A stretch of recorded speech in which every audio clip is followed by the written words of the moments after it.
Stand of New Krypton, Volume 1 and 2. Take a look at these comic covers right here. Now, Superman Last Stand of New Krypton is part of the New Krypton series. Now, I'm going to warn you guys up front, there's going to be a lot of New Krypton thrown around here. New Krypton this, New Krypton that. It's just going to be a Krypton mess. So if you get confused, don't worry. Even I get confused with so much of the new Krypton I'm throwing around. So, are you prepared? Be ready. Superman Last Stand of New Krypton takes place right after the 4-volume Superman New Krypton series. Now, the 4-volume Superman New Krypton series collects Superman New Krypton and also World of New Krypton. Then we go into Superman Last Stand of New Krypton, which then leads into Superman World of the Superman. Now, War of the Superman has not come out yet, but it's going to be coming out in a month, I believe. Are you confused? Let me just say that one more time. You have the 4-volume Superman New Krypton series. Then you have the 2-volume Superman Last Stand of New Krypton. And then we're going to have the 1-volume, as far as my knowledge goes, of Superman War of the Superman. Understand that? I hope so, because there's no way I'm going to be repeating all that Superman New Krypton stuff. So anyways, let's get into the review itself.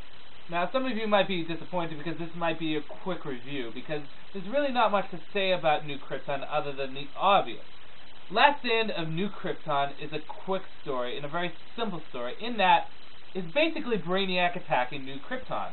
At the end of the 4-volume New Krypton series, Brainiac invaded Krypton, or New Krypton. Let's just call it Krypton for short, because there's so much Krypton being thrown around.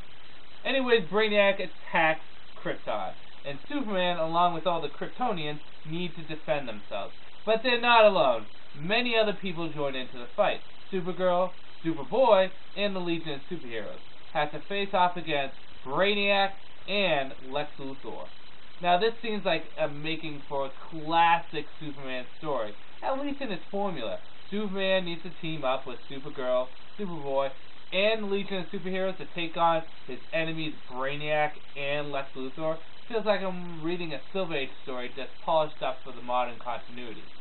Well, it's not as simple as that. Obviously, this isn't a Silver Age story polished up, but it has the kind of feel of it because much of Superman's family is in this, whether it be allies and enemies. I don't know if you would count Zod an enemy at this point. He certainly will be towards the end, but maybe neutral would be best. But it just has the making of Superman from the Silver Age in that everyone is in there.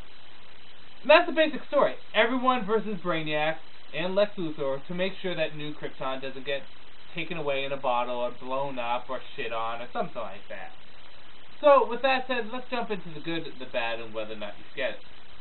Good. Well, the first good, and like I stated before, is that this has a very classic Superman feel to it, in that a lot of Superman's allies and enemies show up in this. For the sake of this, I'm going to count Zod as an enemy. But if you look at it, you have Kryptonians from Kandor, you have Superman, Supergirl, Superboy, who is unfairly kept out of the Superman books way too often. You have the Legion of Superheroes, who often cross over with Superman in his whole entire comic book run, from the Silver Age to the Bronze Age to the modern stuff. Then you have his enemies, General Zod, along with his henchmen, henchwoman, and you have Brainiac with Lex Luthor. It's like a party and everyone's invited. So it's really great that you incorporate so much from the Superman mythos in this. Like I said before, it's really nice to see Superboy in this. Superman, out of all the superheroes, really doesn't use his sidekicks a lot. Him and Wonder Woman, although Wonder Woman more so than him. I mean, you'll see him work with Supergirl sometimes, but usually she's off in her own comic where Superman guest stars in. And Superboy is often never in the Superman comics. He usually was in his own comic or thrown into Young Justice or Teen Titans. He now has his own comic once again, but even then, he's never really shown in Superman. And the Legion of Superheroes are just starting to show back up in the Superman comics, for ill or for good, whether you like the Legion or not. So it's good to see all these different aspects of Superman's mythos and his characters in the story. It's also really cool to see Brainiac and Lex Luthor team up once again. Because like I said before, this is like a classic Silver Age story, only polished up a bit for the modern continuity. much in the Silver Age were their team-ups with villains and heroes, and some of the best were with Lex Luthor and Brainiac. So it's great to have that team-up in there. Now, the story's fast-paced. You'll go through this really quickly. I was surprised that I got to the end when I did. And it has a lot of action, and there's always that ominous feel that they're going to lose. Because, well, this is Brainiac we're talking about. He's super smart, super strong. He's working with Lex Luthor, which is alone a dangerous individual. So the action is great, and the feel in this is very daunting and very doomsday, for lack of a better term, even though that's not really a word. So that's another good. The dialogue in this is also, for the most part, good. It's not bad, but it doesn't shine too much. But I am going to put it in the good category because it held the story together. I also liked how the Legion was portrayed in this.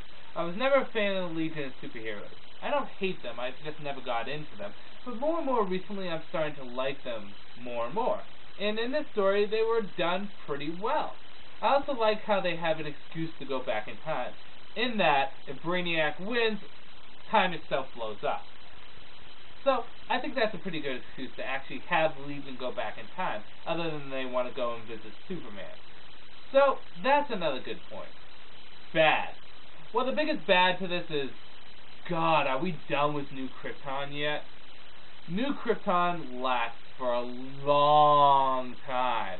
And New Krypton and Last Stand of New Krypton continues that long dragging on of New Krypton being around.